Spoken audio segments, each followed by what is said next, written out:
Does the thing nut rocks? I asked the hard-hitting questions and did the research so you don't have to. So here's the thing.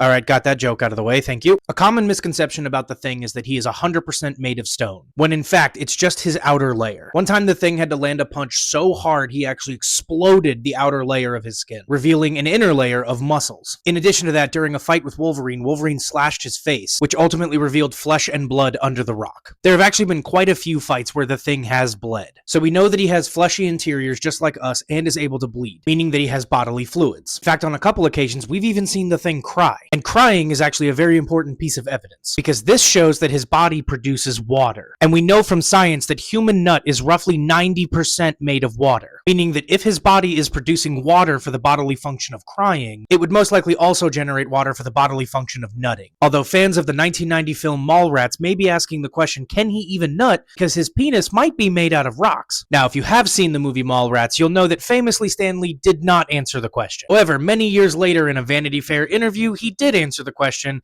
and his penis is made of rocks. Now, regardless of whether or not his rock penis can nut, we do know that he has used it a couple times. And not just with She-Thing, he's also done it with a human. Now, unfortunately, his ability to stick his rock wiener in things does not actually prove his ability to nut. However, it does prove that if he's able to nut, it's not rocks. And I say that because this nice lady does not look like somebody who just got filled with rocks. Now, of course, it is just possible that the Thing is a generous lover and he himself did not finish. If he did, I don't think it was rocks. Now, one last piece of evidence to cover is Ben Grimm's toilet. There aren't that many depictions of the Thing's toilet, but in this depiction, the toilet is a rock grinder, which means that the waste coming out of his body is made of rocks. Now, obviously, waste and nut are not even remotely the same thing, because again, very important to note, nut is 90% water. It also does not contain bodily waste. So although his rock grinder toilet is an interesting fun fact about him, I do not think it affects the solidity of his nut. Ultimately, given all this evidence, I am left to believe that if the Thing is able to nut, it is in fact not rocks.